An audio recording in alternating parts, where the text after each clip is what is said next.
Just want to let y'all know I am here, girl. We're going to get into some things. Good morning, everybody. I'm here early because we got another live after this. And depending on how I feel, we might do a BondyBlue show for my members only. So, y'all, we about to get into some things. Give people a little bit more time to come into the room, though.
Come on in. Come on in. Come on in. Not come on in. Not come. Sorry, y'all. Y'all know I'm weird. Whatever. Hey everybody, what's up? It's your girl BondyBlue. So let's go ahead. Let's go ahead. Hey everybody, what's up? It's your girl BondyBlue. Okay, follow me on Instagram and let's get into the video. Right?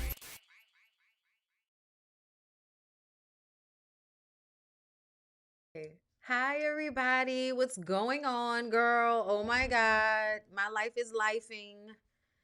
I literally had everything go off, the electricity, everything go off in the middle of starting my live yesterday. It was really obnoxious. But today is a new day, and that's why I love Demario. Okay, shout out to Glorilla. Um, I am very grateful for everybody coming into the room. Shout out to the playback people. I know it's early, so a lot of y'all aren't going to catch this exactly during the live, but shout out to the playback people, playback people. Shout out to my members, because I know it's a whole bunch of y'all in this room right now. Um, I am ready to get into it. I don't even want to waste any time. Y'all have been asking me to talk about Ready to Love. I have been kind of watching and kind of not watching. So I know it's going on this episode, but can somebody tell me what happened to dude with the curl? Because I feel like we haven't seen him for a couple of episodes, but I do not remember him being sent home. Like Cynthia and him had really hit it off when she came, and then all of a sudden, I pop in the next two episodes and I don't see him. I don't know.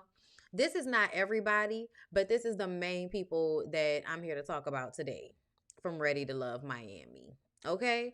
Up here, homegirl Corvea. I liked Corvea. I felt like she knew what she wanted and she was very clear in communicating. Oh, he got COVID. Okay, got it. She was very clear in communicating what it was that she expected, wanted, needed, and also was providing herself. as far as relationships are concerned, what she wanted. And I think a lot of the men do not like when women are assertive and know what it is that they want and are not going to settle for less just because you don't have what it is that is required. Like, a lot of you men feel like women should lower their standards because you like them. It's a lot of ownership mentality. Just because you like a woman, she's supposed to move the way you want her to move. Like that type of shit. That's the vibe. And so when we have these conversations online about how young boys should be being corrected about what women are supposed to be doing and what they should be doing. And I'm about to go off script right quick and talk about something else, but it glues into what I'm saying. So that means I really need to talk about it. Amber Rose. Amber Rose posted some clip, is circulating online where she's talking about how her son and his friends were in her car and they're having a conversation about the type of girls that they like. And one of the kids says, "I just don't want my girlfriend to have a OnlyFans." And knowing that Amber Rose has an OnlyFans, I believe her son, Sebastian, says, "Hey, man, you can't tell women what to do with their bodies. That's not cool. That's not okay." And I'm like, oh, wow, that's amazing. He's 9 and he already understands that whatever his mom is doing with her body is not shame for him to carry. And so my comment was, basically that that's a good thing that he feels that way. And young boys become men, and they become men that have been socialized to believe that they can be in ownership of women's bodies. It's very, very weird, okay? And what I saw on this show aligns with that as well. The idea that because you like a woman, she now belongs to you in some manner. So if she acts outside of what you believe is acceptable, you now feel as if you can malign her character and degrade her as a person. And see, that's why I feel like 9 is a great age for a little boy to have the understanding that whatever a woman is doing with her body, it has nothing to do with me. It has nothing to do with you. It's nobody else's business but hers. And on top of the fact that it's nobody else's business but hers, whatever she does with her body is not shame for her child to carry. It's not. And I want y'all to stop that, okay? Because I feel like it's really unhealthy the way I see children have ownership or attachment issues with their parents, and specifically moms and dads. Like the woman who wants to fight because she found out that her dad is cheating with some family friend. And the reason why she's a family friend is because your dad was probably screwing her the entire time. Yet you're down at this lady's job trying to fight her and you're an adult. Yet I'm wrong because I think that that's messy and ignorant. And you shouldn't be in your people's business like that because old people going to do whatever they want to do regardless. So why are you out here looking a damn fool because of it? You shouldn't have that type of feeling and ownership over whatever your people are doing. And it's the same thing for a man who is only merely dating a woman. You've only been on a date with a woman one time, and you feel like you can malign her and dismantle her character and question her mothering skills because she kissed somebody, as if there is something wrong with her kissing somebody, as if the children won't grow up and kiss people. You see what I'm saying? So no, I don't think that 9 years old is too young to have a conversation, because I grew up in New Orleans, Louisiana, where a lot of 9-year-old boys had already had sex. It may not have been the way it was supposed to happen, child. But see, a lot of y'all believe that y'all are protecting your children from something, but really, no, you want to believe that certain people are trash. Therefore, you can treat them any old kind of way. And then you don't understand how you're teaching your kids that because a woman does something with her body, you can now malign her. Now she's trash. Now she's devalued. That is not true. That's not true. But that's what y'all teach y'all kids by the way y'all respond and the things that y'all say. Like judging somebody for having an OnlyFans while you go and hit up the old man you don't really like, but you want some money from so that you can get Beyonce tickets. It's very weird to me. A lot of the judgment about what people decide to do with their bodies and how kids are too young for you to teach them that whatever a woman is doing with her body, it has nothing to do with them and it's not shame for them to carry. I had somebody in the comments screaming at me, and you can tell they screaming because it's the way they write the paragraph. And they always want to at me. I don't know why y'all want to at me. You're not going to change my opinion. I don't know why you want to at me on anything. I said what I said. You say what you said. This is the comment section. This is not a place for you to dismantle my argument, because usually if I've taken the time to comment, I meant what I said. You want to argue with me about young men being bullied because of what their moms have going on. And I would like for y'all to change the way y'all think. I would like instead for you to look at the bully and the bully's parents and have a conversation with them about why they think it's okay to not only have access to adult content such as OnlyFans. How do you even know about that? First of all. Second of all, if somebody's being bullied, we need to talk about why they're bullying somebody. Because usually when kids are bullying somebody at school, it's because they're being bullied at home.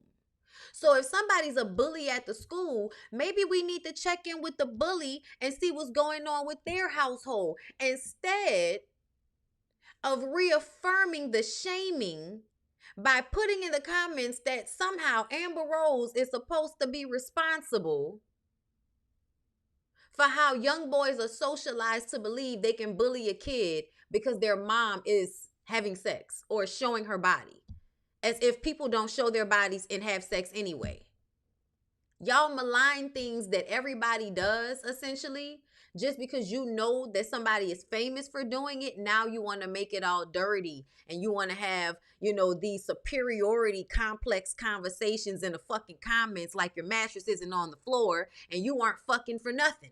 Like, amazing to me. Amazing to me, the people that have these comments. Bitches with their titties up to their chin in they profile picture, but you want to have a problem with the fact that Amber Rose has taught her 9-year-old son to respect women's body. Ran through ignorance, and y'all just perpetuate it. And it's the same thing with this shit. Bringing it back to Ready to Love.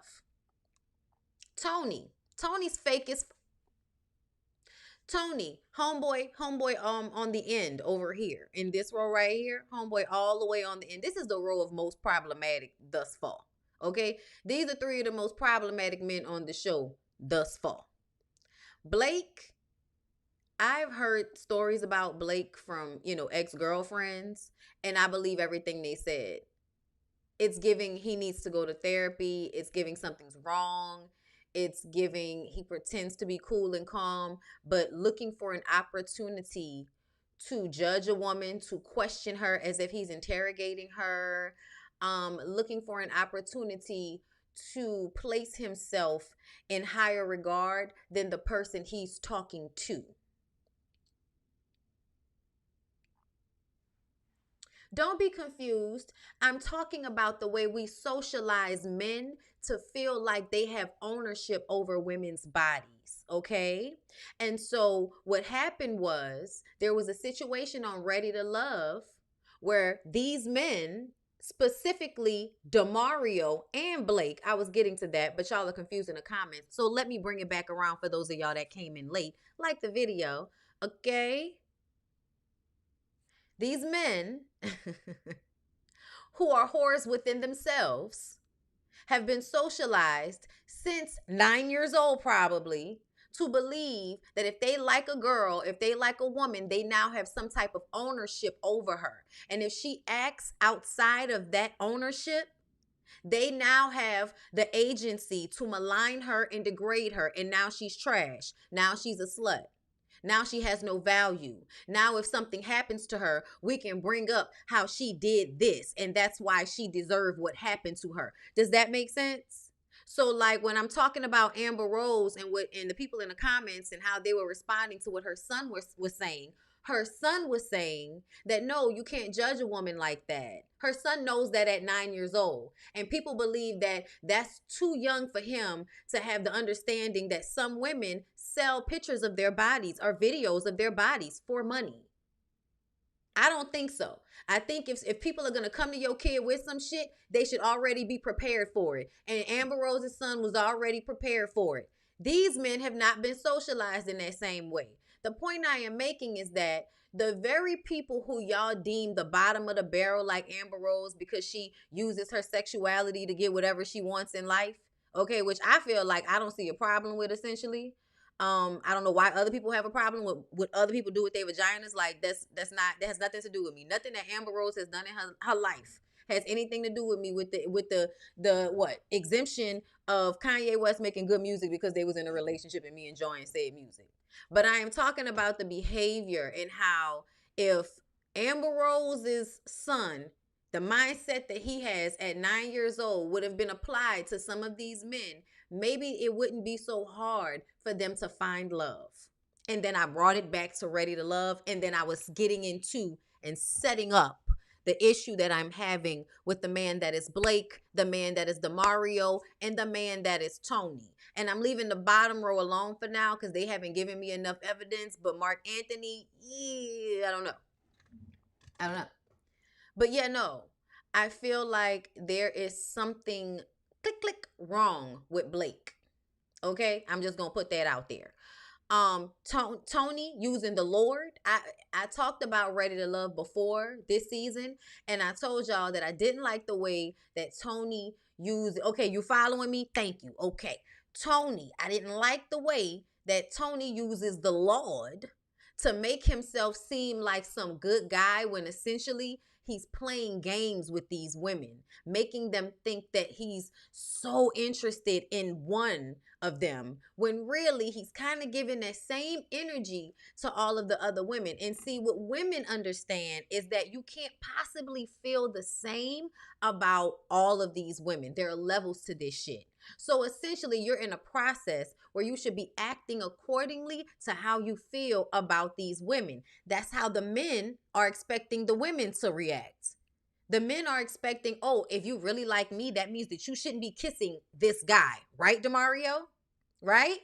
But then, when the shoe is on the other foot, and you slobbing down Corvea and seeing her as your person, I'm very confused on why you even felt like you could step to Jeffrey about whatever she was doing when you had your whole situation with Corvea. Also, Blake, let's talk about Blake and Sue, Advocate Sue. I want to talk about Advocate Sue up here in the corner next to Jeffrey because she's doing exactly what Jeffrey said she was doing, which is advocating for the men unnecessarily. And it's coming off as pick me and thirsty, and I'm annoyed, okay? Specifically because every time something happens with Jeffrey, now in 2 different instances, you felt the need to pipe up and defend or state the opinion of a man that's not even in the room. Not even in the room. So I don't like your energy. It's giving thirsty. Don't like it, okay? You know why? Because everybody wants to make it seem like Jeffrey was lying. Jeffrey said that Blake told her that it was hard for him to go through this process further because he had found his person in her, in Jeffrey. Okay? Sue felt the way about that. All right? And because Sue felt the way about that, and you know, we bring it all to the group, she brings it back to Blake. And Blake, because he still wants to have a person in this game, Blake decides to lie and say Jeffrey made it all up. But can you tell me why in this episode, when they went on a date and they were talking, okay, I don't even know if it was a date. I just know they were talking. And he basically said, so if I go home and you know, you're going to be like, come on, baby, let's go. Joking that if he was sent home, Sue would leave the show because he's her guy. Not she's his, but he's her guy.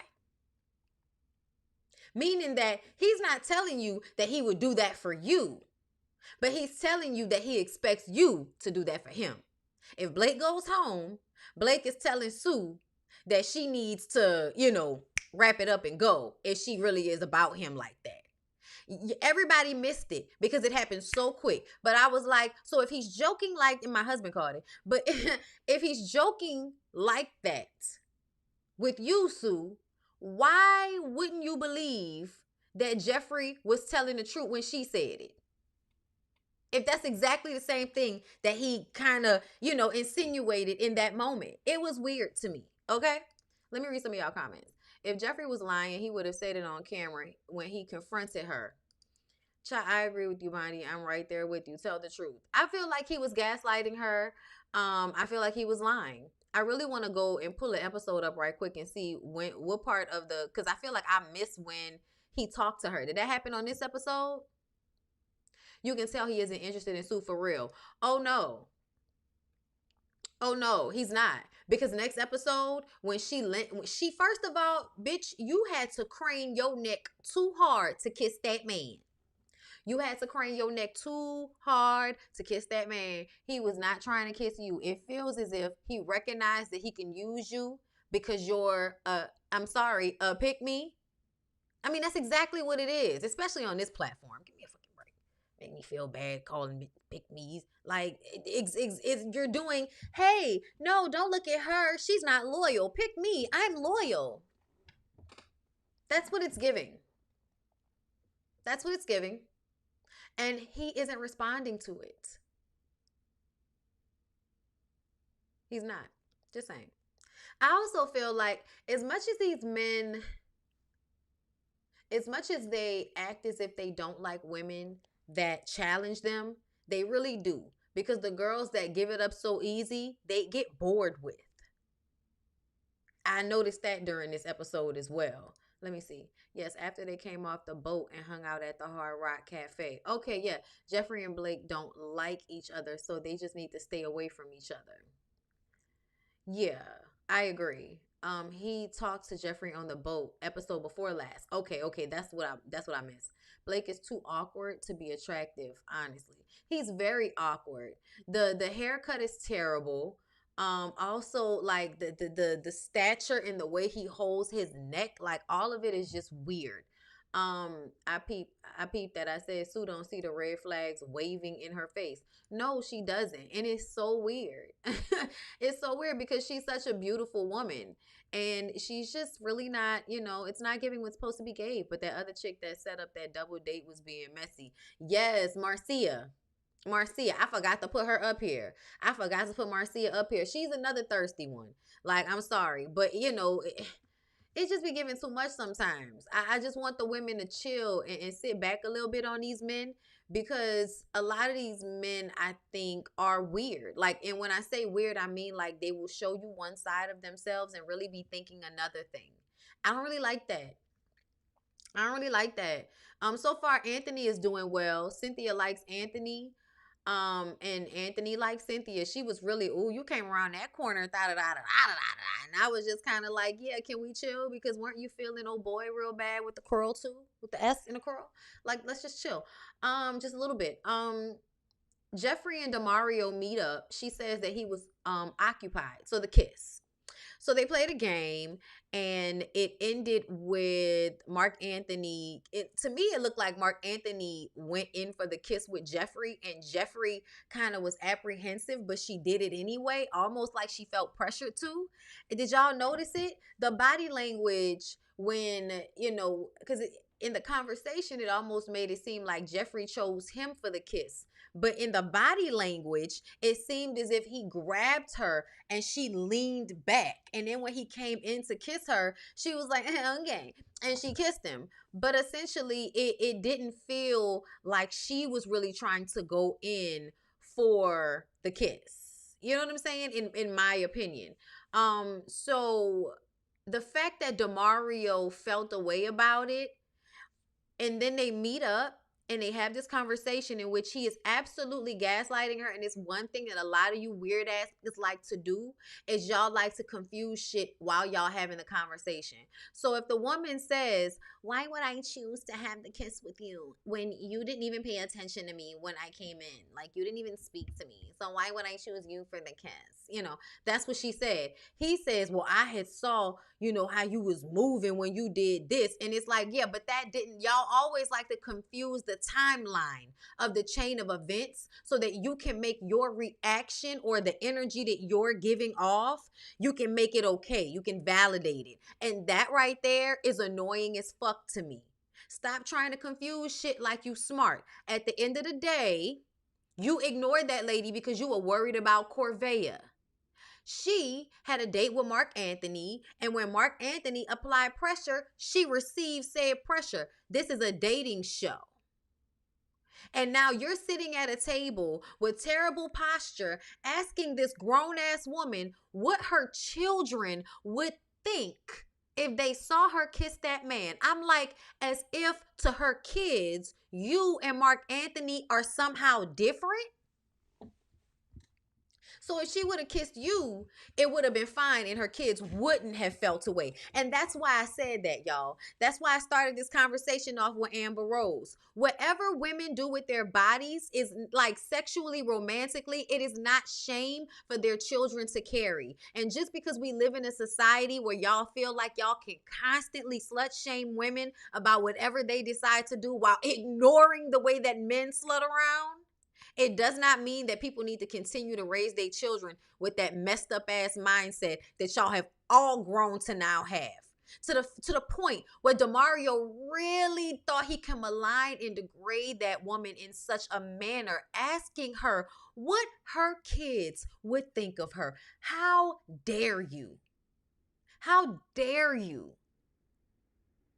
Y'all, that shit is personal. That shit is mad disrespectful. And I feel like if it was given the proper response, you would have got punched in the fucking mouth. Like if it was given the proper response for what you just insinuated. That lady would bring shame upon her children because she kissed a man while participating in a dating show. Because that makes her a bad mother, because she wants to be in a romantic relationship, because she likes romantic energy, because she likes sex, because she likes to be turned on, because she likes for a man to be interested in her and her to be interested in a man. That dynamic is supposed to make her child feel shameful. Y'all are fucking weird. How do you think the kids get here? These types of situations. And not only that, what do you think the kids are going to do in, I don't know, 4 or 5 years? Start liking the opposite sex. Start looking at the opposite sex. Start making the opposite sex like the forefront of their mind because their body parts are responding to them. So the very thing that the children are going to end up doing as they get older, y'all want to continuously put shame and guilt onto it. It's weird. I want y'all to stop doing that. It's counterproductive. Making people feel bad about shit that everybody's going to do, that everybody's going to participate in is counterproductive. It is a way to promote guilt and shame so you can feel bad about the way life is and put yourself through unnecessary trauma and pain for no reason other than the fact that somebody told you that this makes this bad and this makes this good. And it's all bullshit because the people that tell you that the women are to be shamed are the same ones jacking off to their content.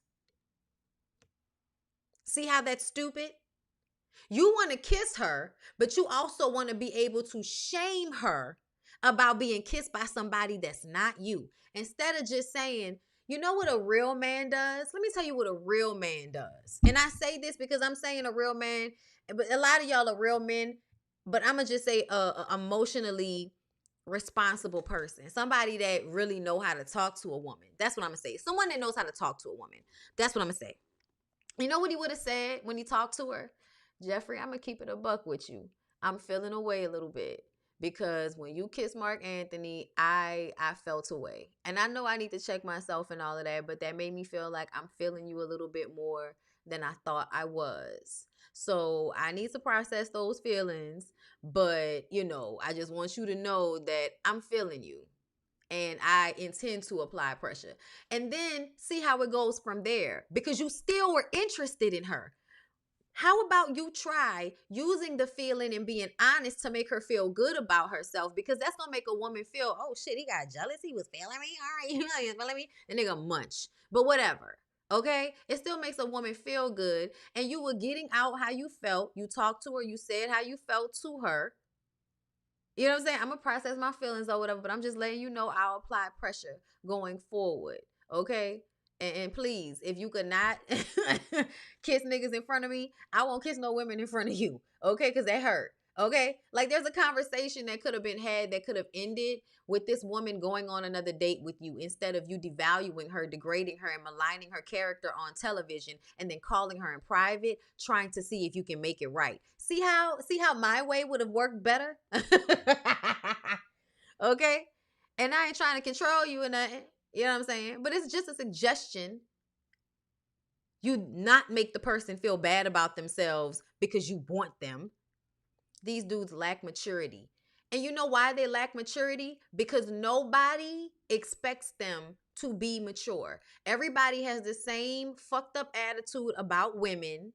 And they want women to be sexy and be available to them, but also be fucking nuns. And it's weird and confusing. And I want y'all to stop. Okay? See how the Amber Rose thing tied in there with the kids? Y'all see how that worked out?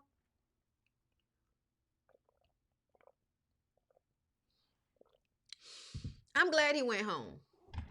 Demario ended up going home, and I honestly feel like that comment about her kids, that was the comment that should have gotten him sent home. Because you shouldn't even be on this show if you believe that the act of a woman dating is shameful to her children. You shouldn't be on this show. Like, it's just how I feel. It's just how I feel. You know what I'm saying? So yeah, what else is going on? I think that was it. I think that was pretty much it. I think, oh, Blake. I think that Blake is weird also because of the collage scene. That's another scene. Okay, so they had this date. And first of all, sound bowl meditation. I've done sound bowl meditation and I've been the person sitting closest to a person. You know what I'm saying? Or at least in that same space that they were sitting in, I feel like he was further away than I was when I was doing a sound bath meditation. And it is loud, but it is not loud like decibel loud. Like even though it is a decibel, I'm sure. But like the way music sounds loud, the way noises sound loud, that's not the same thing as the sound bowl. You know what I'm saying? Like the sound bowl thing, almost when you hit it, it feels like waves. When it's really loud, y'all, it feels like physical waves, like hitting you in the face. Like I don't even know how to explain it. But it's not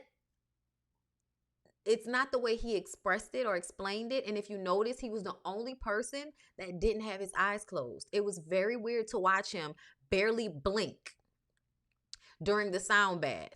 You know what it felt like? All right, this is me doing my thing. It felt like when somebody is fighting the relaxation. So if something is relaxing, but you don't want to be relaxed because you want to be on guard and you want to be able to control, because relaxing is relinquishing control. And anybody that's done a sound bath knows, yes, it's a vibratory. Yes. Like it feels like a physical thing, not like a ear in head thing. You know what I'm saying? So the way it hits you, you really have to relax in order to like catch it. But if you can relax and catch it, it is extremely relaxing. Like the sound bowl thing, literally I did sound bowl yoga when I did the retreat, you guys. And it was one of the best experiences I've ever had. It's all about frequencies. Exactly. And to me, it seem like, y'all know how they say with sage, it gets like negative energy out, and then you got somebody that's coughing because they're negative. That's the vibe that it gave to me. That because you are incapable of relinquishing control, you can't even enjoy sound bath meditation. And then when they ask you to do a collage of the things you want out of life, you put a whole bunch of watches in a car.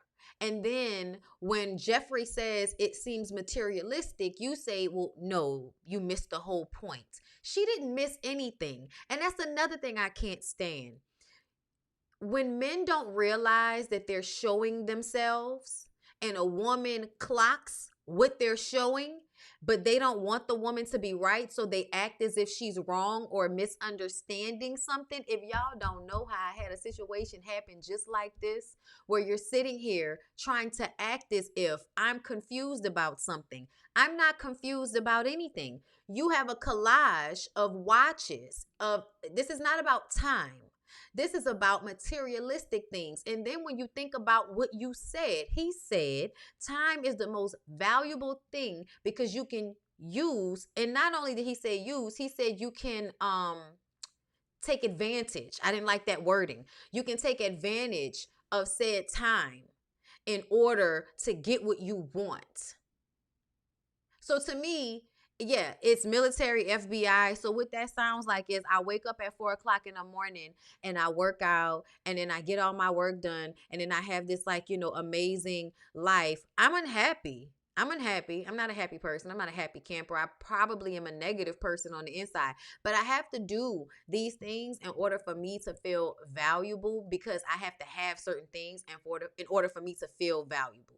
I don't feel valuable just all on my own, which means I'm insecure, which means anything that I don't have, like a good personality, a warmth, anything that is being required of me that I cannot give, I am now going to feel insecure. And when I feel insecure, I'm going to be aggressive or defensive, or I'm going to passive aggressively, like Blake, find something that I can turn into an issue, that I can break apart and poke at until I make you feel insecure the way I feel you've made me feel insecure. That is what he gives. And so I don't think he's going to be good in this. I don't think he's going to be good in this. I don't. They hate Jeffrey. I don't know why. I thought I wasn't going to like Jeffrey either, but I like Jeffrey. Jeffrey seems very upfront. She may talk like this, but essentially she seems very like, astute. The way she clocked Sue Ellen up here, like let's go ahead and get into it. Also, that sound could have been triggering. Did you see Blake's eyes wide open? PTSD maybe. Oh, you're right. You're right. You are absolutely right. And the PTSD is a real thing. You're right about that. But I also feel like he's incapable of relinquishing control as well. Like, I still feel like my assessment of him is right. But I feel you on that. That could have been the response. But it's like, child, a sound bowl? It's a sound bowl. Like, when would you have been? Never mind. I don't know what sounds mimic other sounds, child. Maybe it sounds like something blowing up. I don't know. Well, damn, Bondy, are you in my house? The hit dog hollering. Listen, hey, I wouldn't be able to tell you so clearly if it had just not happened to me. If I had just like had a situation like that happen, I would listen. Did y'all like the video? I don't know. I don't know if y'all did. Jeffrey be clocking them. She do.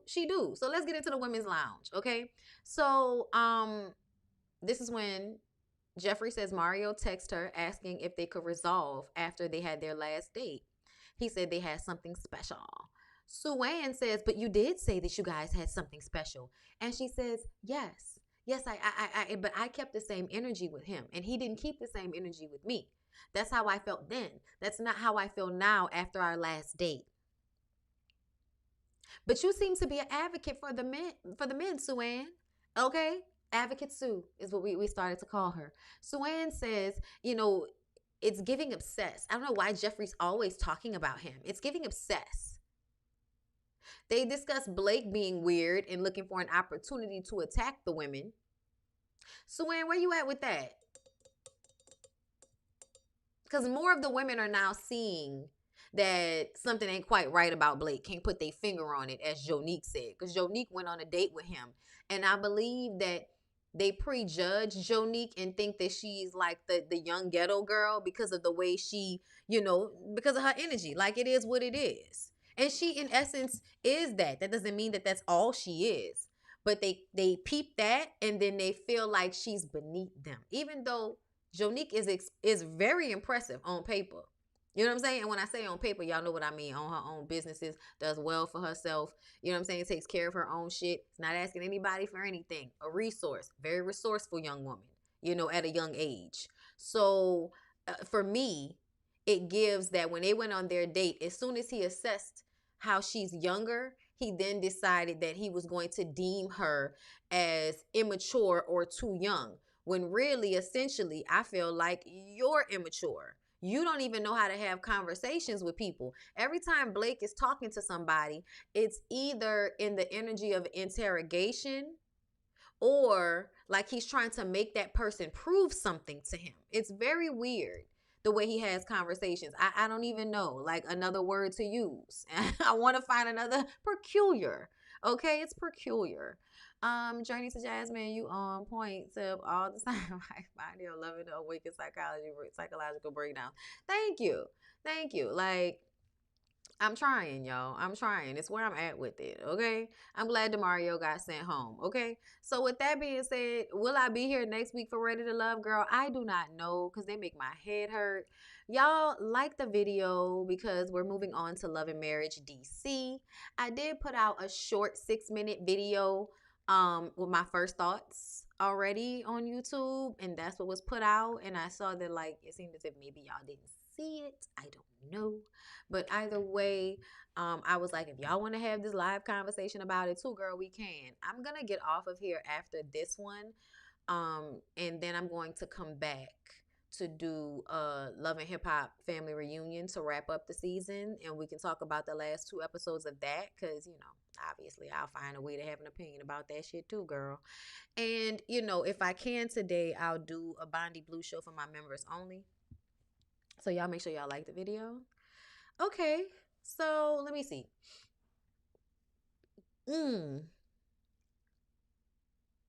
I think something is wrong with both Jeffrey and Blake. You could be right. I always start Ready to Love but never finish the episode. Yeah, it gets boring. Here it is. We are in the age of Aquarius, and truthfully, it's only tapping into the heart chakra that will balance us in all this technology. Too many men are missing the heart. It's sad to see. They really are. Like, it's a whole like lack of compassion while constantly asking for grace. And that's the weird part. It's like you want to ask for compassion, but you can never give it. And I think that's funny. Child, what is going on? Okay, it wasn't me. Okay. All right, let's go ahead and get into it. So, Winter shows the receipts that she had on Arena's family. And I told y'all I had already seen some of these receipts. Some of said receipts came out by the time the reunion happened, as far as the Jamie being a police officer, because that was under wraps first season, right? But now he's talking about how he's retired and all of this. And I'm sure that was already in the works prior to them getting on this show. This show was a way to elevate what he's going to be doing post, police officer life, which is throwing, parties in the clubs and all of this type of shit that he does now. And the show, is going to promote that, the TikTok stuff. All of that promotes the party life that they have going on, which is great for them, But essentially, the receipts that Winter had, I believe, were mostly true. Like, I really do. Like, that was one of the receipts that she had was about him being a police officer. Because nobody knew that at the time. Like, people didn't know that at the time who were watching this show. So, if she's talking about Jason going to a school and Arena having her mom move in, so Arena, can, do all of the stuff that she does. And she was kind of perpetrating as if she's been there taking care of those kids on a day-to-day basis when that's really not how it's been. Like that's what people were saying. And I know that she didn't make that shit up because I saw those same receipts. Okay? And I do feel that it may be somebody in Arena's circle. It may not be. But either way, the way Arena handles the sit down with Winter is extremely annoying to me because once again, it's giving delusional. It's delusional for you to sit here and have a conversation with this woman who you said, if you got receipts, send me the receipts. She sent you the receipts. You did not see them. She was trying to have a come to Jesus moment with you because we are all trying to be on the same reality show. But Arena has decided that she doesn't want to be friends with Winter, which is why, like Winter said, you could have just texted and said that. You could have just said that through text. You did not have to come and meet, but you wanted to have a moment, right? Because you love to have a moment, Arena. And I'm gonna just tell y'all, when I look at Arena looks like somebody whose energy is being siphoned from their body. I am sorry that that sounds crazy. I'm sorry that the delusional people on the show might hear it and get really, really upset, and then post passive aggressive, posts and tweets and shit, that try to make the viewers gaslight the viewers and make us feel like we're crazy. Like I see Lil Jamie is gaslighting the viewership now as well, just like his daddy.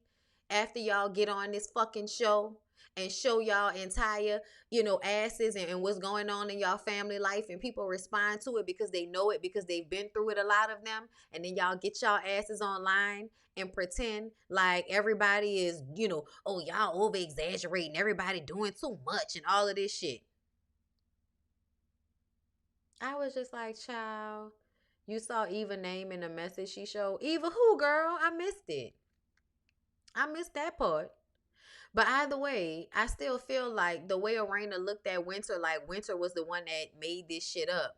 It was just like she obviously didn't make that up. A lot of that stuff is real.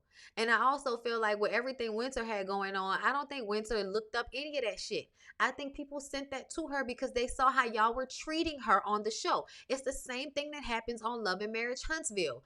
Melody's fan, it's not Mel that has some friend down at, she might have a friend down at City Hall, but that's not what she's going to use that contact for. There are people that already work down to the City Hall that watch your show and don't like your ass. That's what I thought you meant, Eva. Okay, yeah, Eva.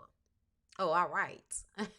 Eva sent her that information. That's funny. Eva, you could have been in my DMs, bitch. Okay. I would have definitely put that information out there. Had I received it from somebody that wanted it to be put out there. My thing is people always like want to tell me tea and then don't want me to tell nobody. And I'm, in essence, like as much as I am messy, I am also trustworthy. So I don't say a lot of shit that I know until it comes out, and then I'll talk about it. You know what I'm saying? Like I knew about this shit before, you know what I'm saying? Some of this shit. So that's why I was like, I don't feel like Winter made any of that shit up. I feel like, yes, Arena was gaslighting Winter. I think Arena does what she's been taught to do in her relationship, and it's gaslight. All it seems like her husband, her son, they all like to gaslight people. And we're about to turn the TV off on y'all in a second. Like, yeah, it's all entertaining to watch Jamie verbally abuse his son while he's in a ball in a hallway in a public place on camera. Like, yeah, that's great. We the ones that got the problem. Sure. But yeah, Arena says everything that she pulled up was bullshit. She needs to stop mentioning my family. Winter was like, stop mentioning my family. Like, it's all mess. It's all foolishness. I want to see something else from Winter. Y'all gonna have Winter be a part of the show. Have Winter be a part of the show without y'all having to force her to try to be cool with people who don't want to be cool with her. Like, in essence, fuck them. Like, that's how I feel. Anyway, Ashley and her mama. Let's talk about it. Ashley was abandoned by her mom. I think it is so problematic the way her mother said to her that she was grown at 16. You are a grown woman at 16. No, she was not. You sound crazy. She was not. She could not have been. Literally, her brain does not fully form until she's about 24. So at 16, still hormonal and shit. No, I cannot imagine her being that grown and that adult. I can't. What it sounds like to me, Ashley's mama, is that you probably never really wanted to have Ashley. I feel like you felt. I mean, it really just felt like you didn't want to have your kids. Like, doesn't she? She had a kid, right? She had Ashley and her little sister. I feel like she didn't want to have any kids. I think you're one of those women that should have been on birth control. I think you're one of those women who, in the 80s, you should have been on some type of pill or using the condoms down to the corner store and not having children because I don't think you really wanted to raise Ashley. I think you always made Ashley feel as if she was not really loved or cared for. Even when you were in the household, you probably were really mean to Ashley. And then you talk about how Ashley was bad. Ashley probably was bad because of something that happened in her childhood because of you. Keep it a buck. And then, in order to get away from how hard it is to raise a 16-year-old, you decide to pack your bag and say, I'ma just leave you here since you grown and you ain't gonna listen to me, you ain't gonna do what I'm telling you to do. Well, I'm just gonna leave you here to take care of yourself. Even though somebody should have called CPS on my ass. And that's the thing that make me mad. How can you sit here and say that what you did was not abandonment? Because if somebody had called the police, your ass would have been arrested for leaving her in that, for leaving those children in that house for that amount of time. The idea that you paid the bills being enough, girl, you left your girl child alone. Do you know what happens to girl children? I mean, to children, period, really. But like, what if somebody would have followed Ashley home one day and bust in the door and did something to her because they had been watching and saw that you hadn't been around that house in weeks and nobody was around there but her and her little sister? What if somebody would, she went to the store one night, came back, and somebody would have bum rushed her into the house? There's no parent home. There's nobody to help. It is insane for this lady to sit and make these excuses because she feels so much shame and guilt but refuses to be honest. The only way to let go of the shame and the guilt is to be honest about it. It's to be real about it, to say what it is, to let it off your chest. That's the only way. Like, I don't know why you expect for history to change so you can feel better about what you did. That's unreal. That's unreal to leave that girl in the house by herself for months so you can go lay up with some man. And then to find out that the man left you when you decided you wanted to be in your grandchild's life because he wanted all of your energy to be about him. And that's probably what happened the first time. And I'm just sitting up here like, so basically, you don't want to admit that in your brokenness, you chose a man over your child. Instead of seeing that a man that would ask you to make a choice like that is a man not worth having. A man that does not ask you why you have not seen your children in days is not worth having. And it doesn't matter how much you talk about how it don't matter if you got this and you don't got that. I'm always going to be the one to take care of you. You did not take care of me. You're not taking care of me now. Like, what are you talking about? It was crazy. And then, like, the things that her mom was saying to her, like, you can't get over something when people continue to pick at the wound, like Ashley said, calling her bad.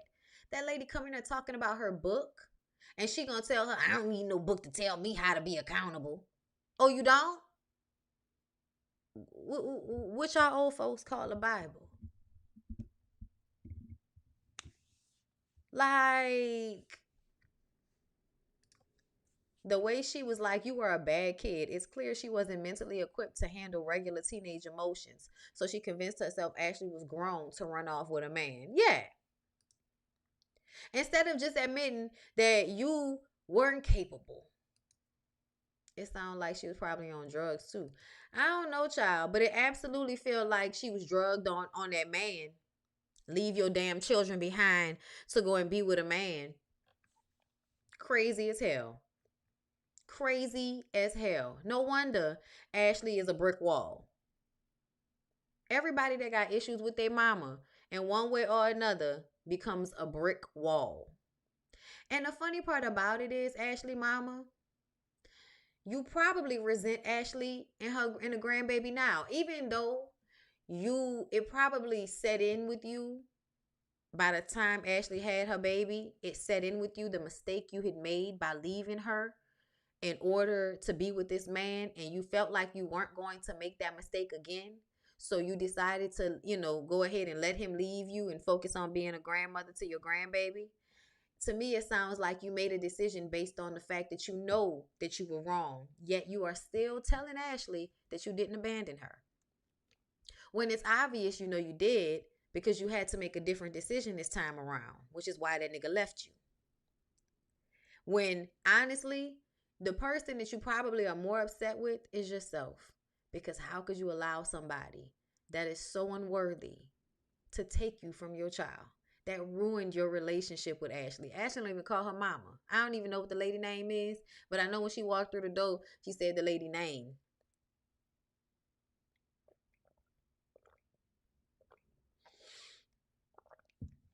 Child, listen. Somebody told me, just this week, that the reason why people don't feel like they have to protect me is because I come off as if I got it. Like I'm, a brick wall.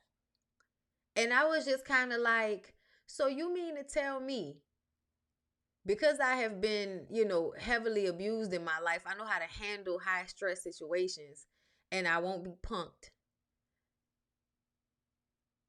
Because of that fact, people around me can look at me as someone that is not what I guess I'm valuable enough to be handled with care. It's very crazy. Like when I heard that, I was like, I'm hard? What? That wasn't the word she used. I'm trying to remember the word she used. But yeah, like people, because you have your shit together to some extent, people really see you as so strong that they don't see when people are abusing you. Like it doesn't look like abuse because you're strong. That's insane. And that's basically Ashley's situation. I want to like Ashley this season. Like this situation made me want to like Ashley. Also, the way Ashley feels about Alicia. That's another thing that I really appreciate about her. To see how upset she was, even though I appreciated Quick's decision not to tell her about Alicia's car accident until after the party to allow her to enjoy it, knowing that Alicia was fine. I did understand that.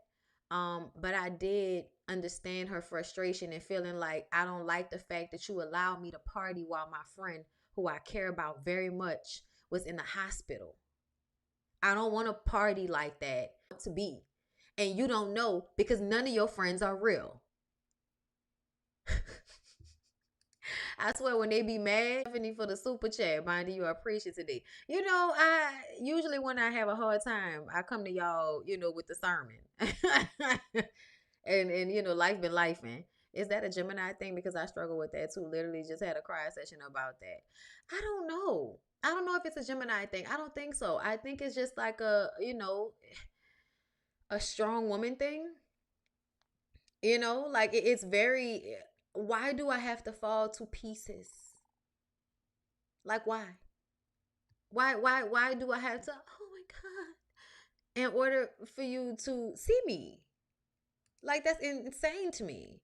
What kind of thing is that to say to you as if you're subhuman and don't have feelings? Yes. No, she didn't say it to me like she felt that way about me. She was telling me that that's the way people see me.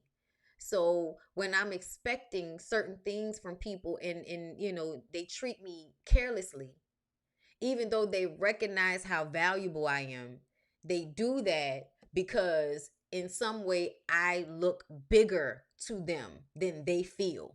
So because I look bigger to them, like in my energy, because I got this big old energy, and you feel small in my big energy, when someone's abusing me or doing something or saying something and you stay quiet for the most part, is because you believe that my big energy is enough to handle this moment.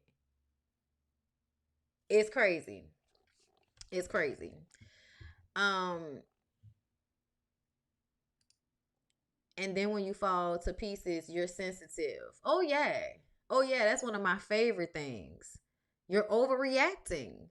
You're thinking too deeply into this. You're overthinking. I think it's because people alter how they treat based on material things. You're right. They think you got it all together. Yeah. Yeah. And so in essence, they feel that they can be careless with me because I'm hard. Even though like I am the softest little woman, okay? My mom left me so many times for her man when I was growing up, and I despise her. That brick wall comment hit ironically. Listen, listen.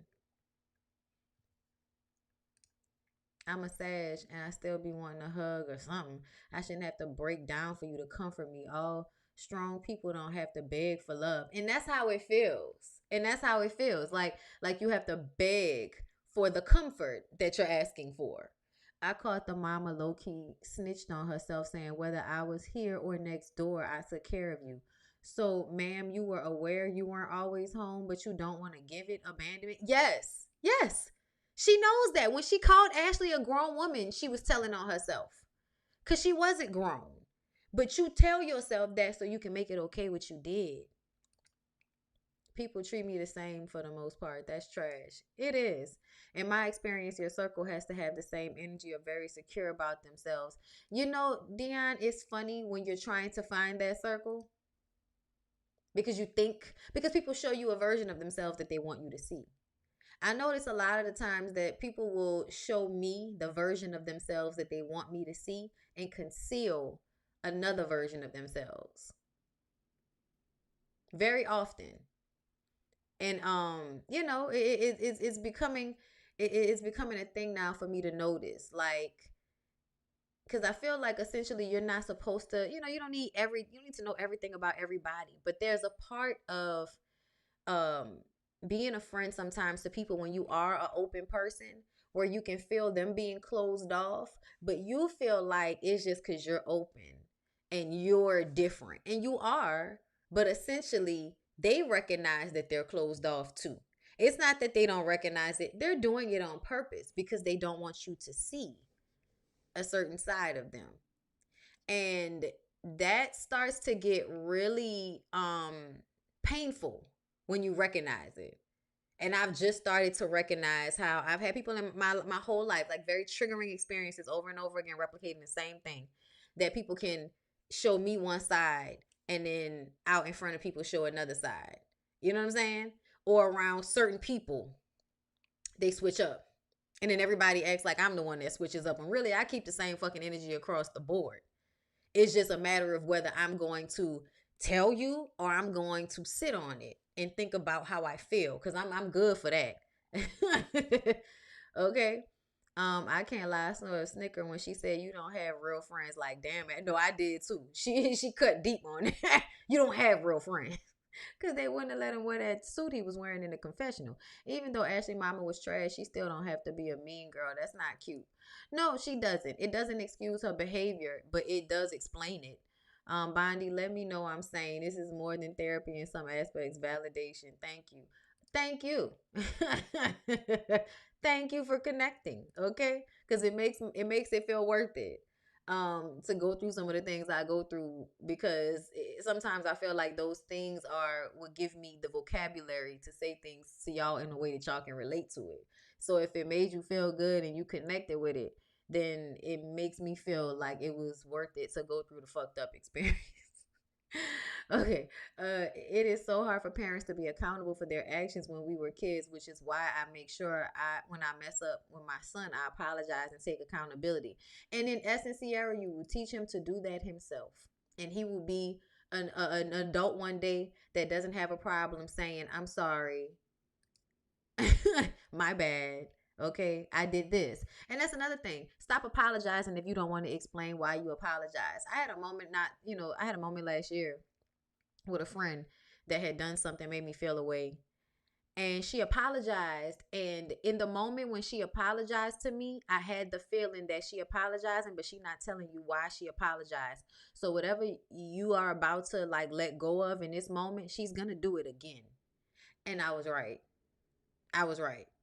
I was absolutely right. It was something about her personality that I hadn't seen just yet, and the entitlement, you know what I'm saying, of, well, I said it, so that's just how it has to go. And it's just like,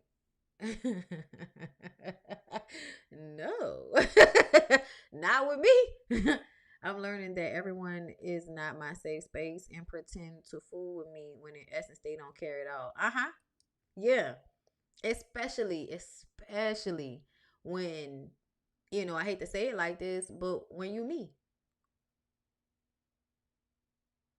And usually I say when you a resource. You know what I'm saying? Because it's the same. But in essence, also, when you're me, it's just like you never know. Like, are you friends with me because you really fuck with me? Are you friends with me because you feel like you're gonna be able to use me to your advantage at some point? It's kind of why I'm getting better and better about being alone. If the baby boomers don't do nothing else, they gonna skirt accountability. Ooh, Lord, you ain't lying, child. And then get real angry about it. Indignation. I didn't find my circle until my mid 30s. Each of us were in different stages of our lives, each very strong in our own rights. We formed a bond and created a safe space to share our brokenness. I feel like that's what I'm doing. Okay, shout out to Renata. When does MF and advice start? When y'all send me the emails. Have y'all sent me emails? I got one email so far. Has anybody else sent me an email I need to check? Because apparently I have not been doing good at checking my emails lately. Um, it's been a little bit overwhelming. I didn't had a lot going on, and my eyes just be like, I can't do no more, Brittany. Stop when it's time to look at emails. Um, Let me see. This happened just yesterday. They apologized because they feel bad, not because they did anything wrong or care about how they did. It's not because they feel bad. It's because they want the energy to change. They want you to stop being mad. It's not because they feel bad. Because if they feel bad, they will be apologizing from a genuine place of making you, feeling bad about you being hurt. But they just want the energy to go back to the way it was so that they can continue to get from you what they were getting from you before. Manipulation. I had a friend like that, had to let that go. A decade means nothing when you see those true colors. Child, who you telling? I'm working on it. I'm working on it. I I've been so overwhelmed, but in March, and I'm already like, I'm working on it. I'm working on it because I feel like the conversation I had with Sydney would definitely get me to that space that I'm trying to get to. But it's definitely going into the like, life coaching, counseling realm is what it feels like. Okay. But yeah, y'all. So let's move on from that. But shout out to Ashley for sharing that because that's some real shit to share. And that's what we need. You know what I'm saying? We need, where do you come from? Backstory. We needed that. So thank you, Ashley. I appreciate you for sharing that with us. And sharing that because that was real. You know what I'm saying? And that also makes me understand you more. So moving forward, um, I mean, because there are things about Ashley that there are moments when Ashley is keeping it a buck, and I like it. But then there are other times when I feel like she's just being mean for no damn reason. So we're gonna toe the line this season, but I would be more than happy to end this season liking Ashley. I would be more than happy to end this season liking Ashley. Okay. Wanda, thank you for the super chat. No making excuses for Ashley's mom, but I wonder what trauma she suffered that gave her the idea that at 16 you're grown. Wanda, I thought the same thing. And you know what I thought? Thank you for the super chat. It made me wonder what might have happened to the mama at a young age in order to make her feel, because it makes me feel like somebody probably did something to her. And then, somebody do something to you, and then all of a sudden, you grown. No, mother, I'm not grown. I was just traumatized. Does not now make me grown. Because you take the light out of a child's eyes because they no longer have that childlike wonder, that does not mean that they're grown now. It means that somebody traumatized them. My circle was formed in college. It took a lot of hurt before I found the right group. And it's so funny, like, I've never been a circle person. I have people. I have people. You know what I'm saying? Um, but child, I'll have a different conversation for y'all maybe later. But let's move on to Joy and Clifton. Can I say it? Okay, I'll say it. Joy, I know you love him down to his dirty toenails, but it feel like that man really wants y'all relationship for the entertainment value of it all. Okay, it's that's what it feel like to me. It feel like the man want the relationship for the entertainment value of it all. Okay. Like, I'm sorry to put it like that, but I am questioning if Clifton is with Joy 100% because he just wants to be with her versus because the relationship affords them, this lifestyle of reality TV star. They've parlayed this. She was saying that she doesn't want a big wedding. She wants to be with him forever, but she doesn't want a big wedding. And he wants her to be walking down the aisle like she's Cinderella. And I feel like that is very weird for a man to have that hope and dream for a woman.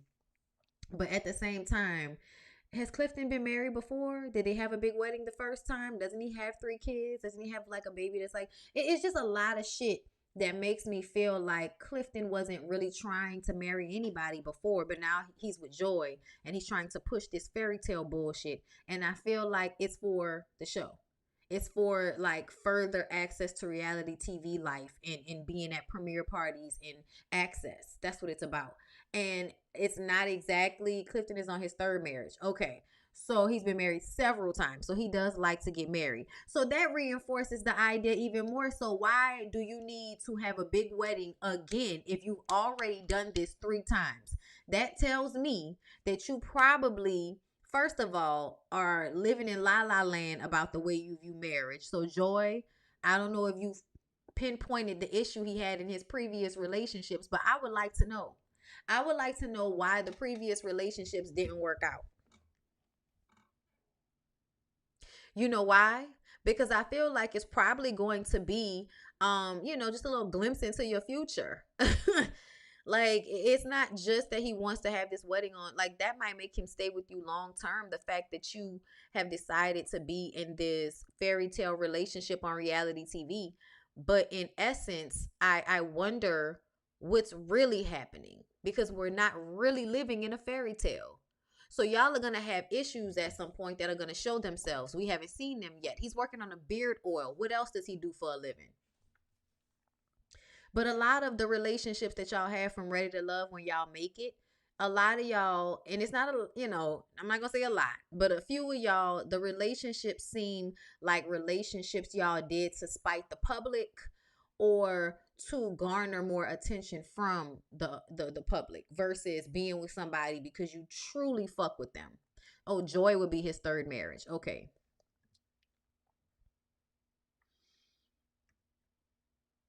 He wanna be Rashad and Simone. I honestly, I don't feel like Rashad and Simone's relationship is all that authentic. Even though I think that they really do like each other, a lot of their relationship seems performative, just like Joy and Clifton. I no longer desire friend groups as I have PTSD. I prefer to have my friends separate from each other because women have made me feel like I couldn't share my feelings with who I wanted to. Yeah, I feel you on that. I've never been a clicky person. I've always been cool with a click over here, cool with one person or two over there. Like, I'll be cool with certain people in the clique, but I'm not in the clique. I've never been in the clique, okay? I do believe Clifton and Joy love each other as their chemistry is insane. They are benefiting greatly for being together, showing everything like they're the example and they're not. Okay, I'll take that. I mean, and this is what I'm saying. Just because you have sexual chemistry with somebody don't mean they love you. You can have crazy, crazy sexual chemistry with somebody and they can still treat you like trash. So, mm-mm. I need to see I need to see a little bit more of their relationship. He is like, you're an entertainer, right? So let's entertain. Surprise, surprise. Hilarious. Okay. Cliff is so showy. He's too needy, too attention seeking. Yeah, it's a lot. It's a lot that I feel like she's going to have to acquiesce. And we haven't really talked about what she's doing for a living. Are we really relying only on only on Love and Marriage DC checks? I'm wondering because you gave up your traveling singing career. You were traveling and singing. So what are you going to do now?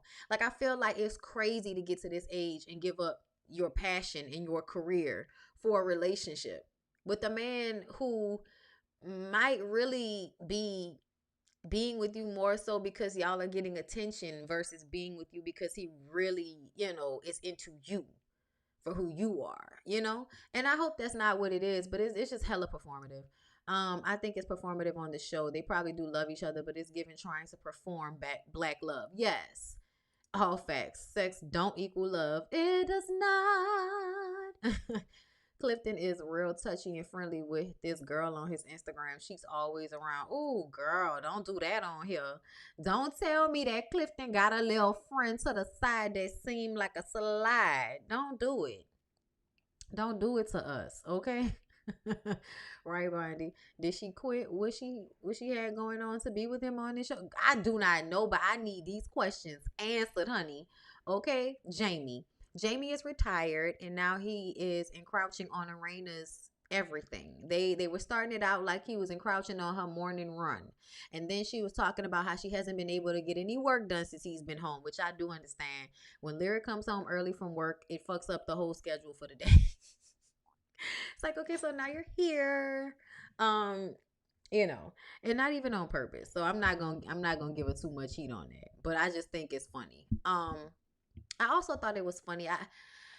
There was a moment when they were in the kitchen and Arena's mom is cooking them breakfast and she made this really amazing spread and they talk about how she hasn't eaten anything yet because she waits until everybody else is eating. That's the way you do it. You feed the whole family and then you eat last. And Jamie is like, "Oh mama, it's 2023. You can eat." And I was just kind of like, this feels like another moment where you're trying to act as if you aren't as like closed-minded and misogynistic as you really are. You know? Like remember when Marceau all of a sudden was fixing Tisha coffee last season, even though they were pretending like she was his damn secretary for at least 3 seasons, 4 seasons of the show. And then last season, all of a sudden at the beginning of the season, we see Marceau making her coffee. It was to showcase now that a tide, an energy has changed. And now we're really seeing the truth. And the truth is this woman has more agency in this relationship than we're letting on. That's what Arena and Jamie are giving. They like to complain and tell everybody they're lying, but then they like to do things to prove that everybody's lying, which in essence is kind of not doing what you think is doing. Okay? Like posting a picture of you and Lil Jamie at the basketball game. Lil Jamie still looks depressed. Even at the basketball game with a smile on his face, with his eyes a little red and his hair looking real funky. Yeah, it's still giving not all the way there. And you're giving what you've probably always gave. Hey son, let me buy you something or pay for something or take you somewhere that you otherwise wouldn't be able to go so that you can be nice to me again until you do something to disappoint me and then I can rag tag your ass emotionally. Like, ooh, y'all went to a basketball game together. That means it's all changed. I think not. I think not. Carmen is always filming them on Egg. Ooh, I did notice that Carmen was there. Hey now. Clifton and Joy and Carmen look like they in a three-way relationship. Ain't no way. Oh, wow. He sure does because who doesn't fake the funk at times? Exactly. Exactly, we all do. So y'all, Ashley surprise party. Alicia gets in an accident. Quick keeps it quiet until after the party. They talk about Joy having Sherelle and her husband Black blocked. Um, Joy explained to us in a confessional that her reason for not liking Black was a business situation, but it seems as if Sherelle believes it's because of her presence in Black's life. And then we see in the preview to next week's episode that Joy is going to tell Arena that Black was cheating on her friend with Sherelle, and that's why she doesn't like Sherelle and oh boy. And even though I understand that, I still feel like she has way too much vitriol for them people. Like I get it. But it's like, girl, it's not your man. Like, it's not your man. It wasn't your relationship. Why are you this upset? You know what I'm saying? Anyway, Jamie thanks Quick for talking to little Jamie, because even though they said the same shit, it was received from Quick and it wasn't received from him. Arena says that she talked to little Jamie about his mental, and he's saying stuff like he doesn't want to be here sometimes, like he's having suicidal ideations. And Jamie says that he's being a bum. And Ashley is like, listen, my mom used to say like terrible things just like that to me, and it tore me down. It could make you feel so low. That's not going to help him feel better or do better. And this is what a lot of old school parents don't understand. Negative reinforcement doesn't work. It might work sometimes, but by 26, if your son hasn't risen to the occasion, the negative talk over him isn't going to help. It's not. Telling him he's a bum is not going to make him feel better about being a bum. It's not. It's not going to make him decide now to change what he's doing so you can stop calling him a bum. Like, that's, I know you think that that's what it's going to do, but it's not. And you have to back away from the idea that you beating him over the head with the negatives is going to make him act positive. It's not. It's really not. It's not having that effect. You should see that now. He's 26. As you said, he's been saying this since he was 16. Okay? Jamie says he's being a bum. Ashley says how your parents make you feel can make you feel very low. Jamie says he's saying it for attention. He's been saying it since he was 16. He's a spoiled kid from the 90s. And da-da-da-da-da. I'm really tired of y'all talking about these kids being entitled and then leaving out that it's your fucking fault they entitled. It's your fault. It's literally your fault.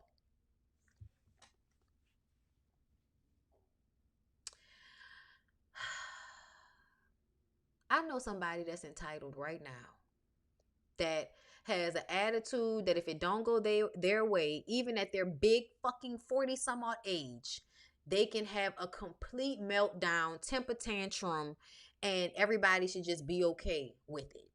And it's because in some way, shape, or form, they were wronged or traumatized as a child.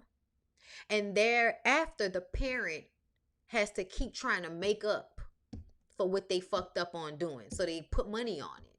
They don't put the time or the therapy that it really needs. They put money on it. And so what ends up happening is you teach the child that they can ask you for money, and then in order to get you to stop feeling guilty about something, they can, get money from you.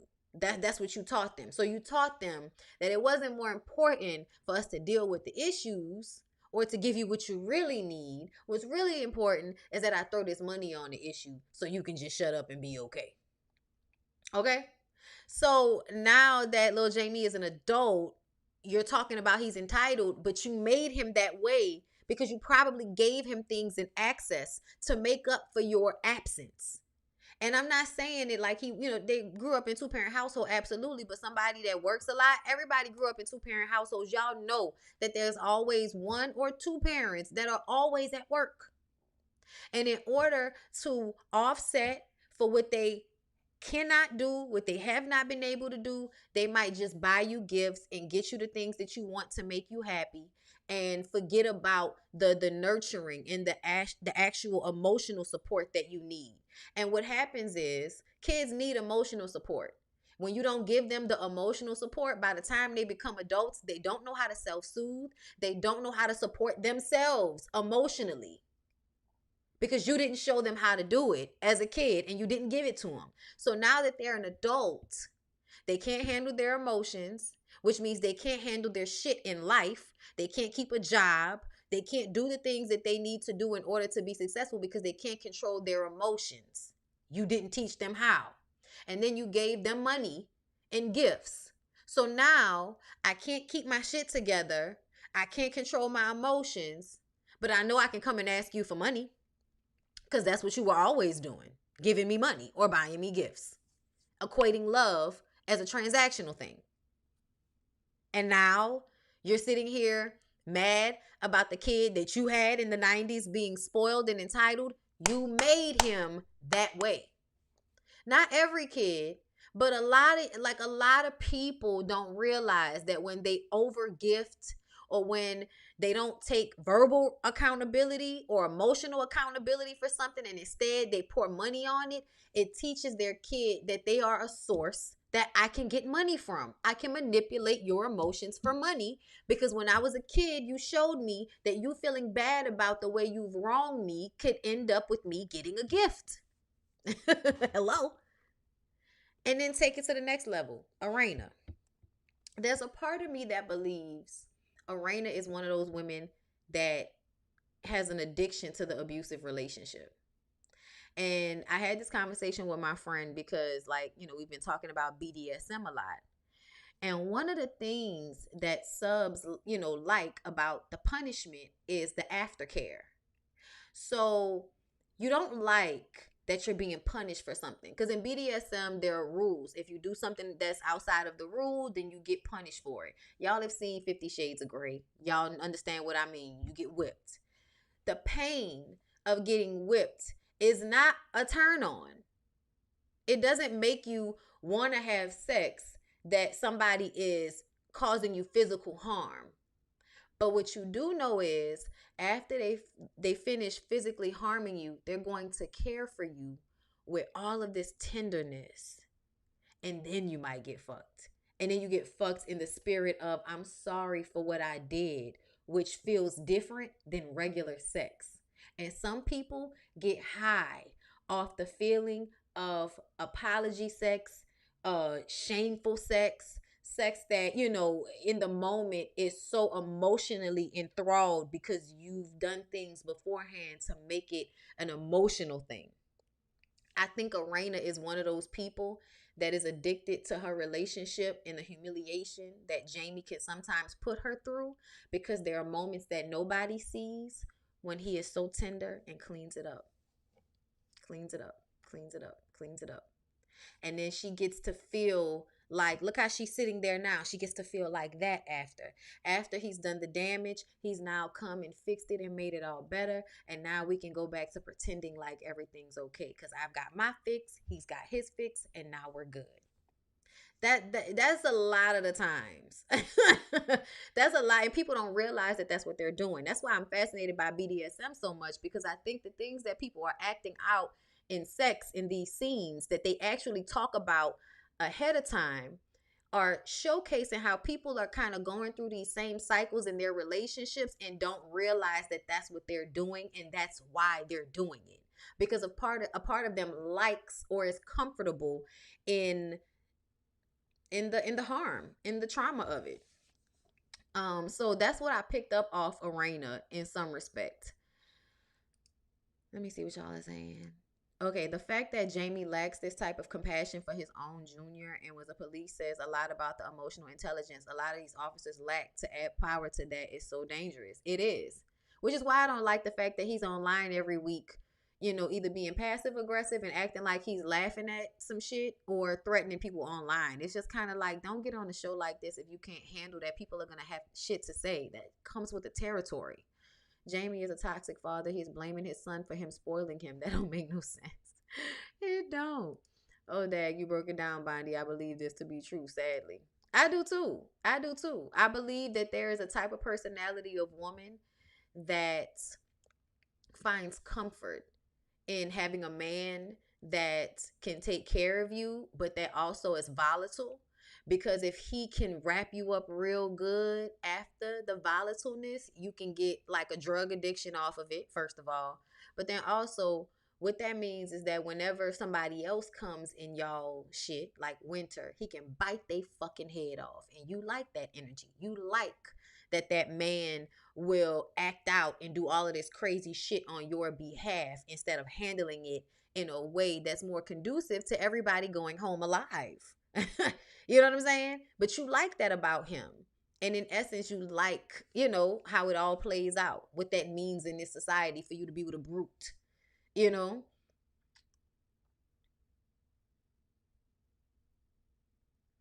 No, I do not. I do not have children. I have dogs.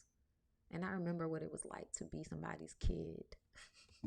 I had a very close relationship with my parents. Wow, you really produced a light bulb moment for me. It was for me too. It's giving a bit of Stockholm. It is a bit, a bit. Thank you. Monsters Ball and Baby Ball, perfect examples of what Bondi broke down. Oh yeah, like when Yvette and Jody got into the fight, and then right after it's the fuck. We call it the fight and the fuck. You know what I'm saying? It get high off chaos. I find it hard to listen to Quick talk about Lil Jamie when he agrees with Big Jamie about who Lil Jamie is. It feels like he's afraid to get canceled.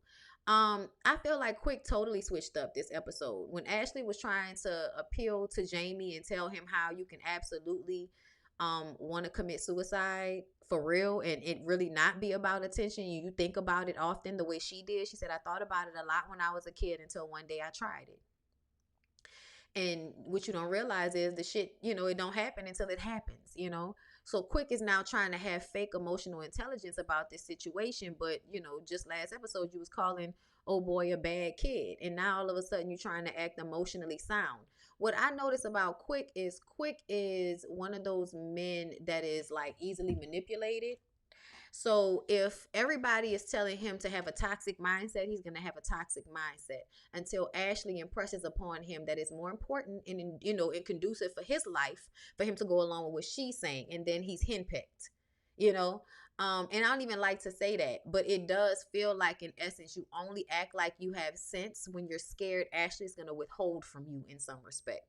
And something tells me that he longs for the nurturing that Ashley can provide, but Ashley, like her mother, knows how to snatch that nurturing away in order to get the desired effect. Let me see. The question, thank you for the super chat. I feel like Arena broke her son's trust by bringing up that text in front of everybody. She probably did. They both do way too much talking about what their kids are going through with people, which is why I'm so surprised that they're mad that people are talking about their kids. It's like y'all get on national television and talk about y'all kids. I'm about 3 minutes behind, but you are completely correct about we parents create spoiled children that become spoiled adults. Then we, the parents of these spoiled adults' children, are lost. I'm just saying, I watched it. I just watched it. I watched it happening. And what I remembered about me growing up is that everybody would call me spoiled, but in essence, I really wasn't. I always felt like I had to, in some way, earn my keep, even though I didn't. Like, so yeah, you giving all, you live in upper middle class, you go on vacations, you get all of these gifts. I live a nice life right now because of the way my dad set things up. You know what I'm saying? So that's not to negate that at all. But essentially, I was able to see how those things played a part. You know what I'm saying? In the relationship dynamic. I was able to see how giving to your kids, but still teaching them that they have to work for things makes them less entitled. Like, people can say what they want to about me. People have been calling me spoiled my whole life, but they call me spoiled because I was smart and aware of myself. That's not spoiled. Y'all just don't know. A lot of black people don't know how to categorize smart children. When children are like, kind of older in spirit, y'all don't know how to categorize those children. So you demonize them a lot of the times. And I feel like I was demonized a lot. Either I was being received as fast or smart aleck because I had an understanding that was happening quicker than the normal kid my age. And now I understand that that's what was happening, and that's why adults would treat me in that way sometimes, because they don't like when little kids read them down. And I had the capability of reading down adults very easily. And it was because I would listen to what was going on, sit back and think about it, and then they would say something. I'm like, well, that doesn't sound right because this happened. And then everybody would get upset. Okay? So, and also don't get me wrong, y'all. You don't just say shit all out in public, just any old thing. But, sometimes people would feel like they could embarrass me or bully me as a child. And I would then take those moments to gut punch their ass. So I never understood why people would come at me. Like, leave me alone. Y'all know that I'm sitting on ready. So why are you fucking with me? Anyway, child in my life. But I'm just saying, I saw the way like certain people in my family, they would not make their kids accountable for certain things. They wouldn't make them responsible for certain things. They would just give to them and give to them. And then if they did something wrong, you're always there to pick up the pieces. You never allow for them to have to clean up their own messes, right? And so then that creates the entitledness. I personally have the opposite thing where I find it hard to even ask for help because I don't want to be perceived as somebody that is, asking you for anything. I got it on my own. You know what I'm saying? I can handle it myself. And honestly, growing up, I feel like I was left to handle a lot of things on my own. Emotionally, mentally, you just left to handle it on your own. You know what I'm saying? At a very young age. So now as an adult, I handle my own shit. So when people want to talk about motherfuckers being entitled, I feel like it's not just, it's your parenting, motherfucker. It's not the 90s. It's your parenting that made your kid entitled, okay? And I'm saying that because I feel like you can grow up in the same household and one kid can be entitled and the other kid could not be entitled just because you felt that you had to add more to one kid's pot to make up for something else. So for instance, if the dad isn't around, you feel like you have to do more for one kid because the other kid's dad is around.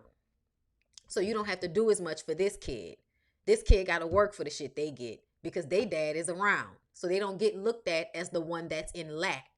The one who is in lack, you start to pour things on that one in order to make that one feel better about what they lack. But in essence, they still end up feeling that they are in lack and resent you for how you tried to fix it, and then feel entitled to have things from you, including money and your energy. They always feel like they can come and make you feel bad about something because instead of handling the situation the way you really should have, which is with honesty, this is the situation. I'm not going to make up for the fact that your father isn't a present parent. He's not. It's not my fault. It's on him. Like, I'm not going to give you extra because, your daddy ain't there and her daddy is. But because of the way it was handled, in order to make up for that thing, which I can't blame you. I get it. But now that I look at it, this is the reason why one is entitled and one is not. Because you felt like you had to fix something and you really just needed to keep it a buck. Be honest with kids. And y'all know how y'all hate to do that. Y'all like to lie to y'all kids so that y'all can act like y'all are omnipotent, and you're not. And what you don't understand is when you teach your kids that you can do no wrong, it makes it so that they don't know how to accept accountability when they do something wrong. Because nobody showed them how an adult is supposed to take accountability when they're wrong, because the parents always act like they can do no wrong when it's obvious to everybody that they have. Karen, thank you for the super chat. Bondy, I absolutely love your commentary. I don't even watch this show, but I really enjoy how you go into depth, and I appreciate you. Oh, thank you. Thank you for sharing your talents. I'm excited to support what's next for you. Thank you, Karen. I appreciate that. I really do. Hey, Sila He, thank you for the super chat. That happened to me a lot because I call out biblical hypocrisy and was labeled a bad kid. Me too. They hated me in religion class. That doesn't make sense.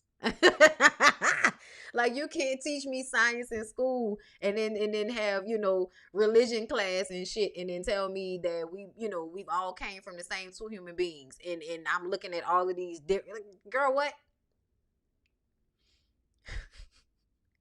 Make it make sense. Why is knowing more a bad thing? Make that make sense.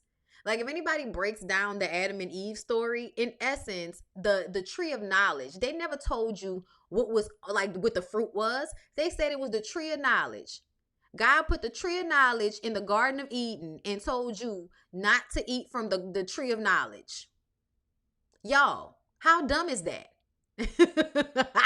How dumb is that to tell you that the origin story behind your constant guilt and shame as a sinner is the fact that God put a tree of knowledge and then told somebody, hey, don't eat off that tree. Don't do that. I know I put it here, but don't do it. Watch, they gonna do it.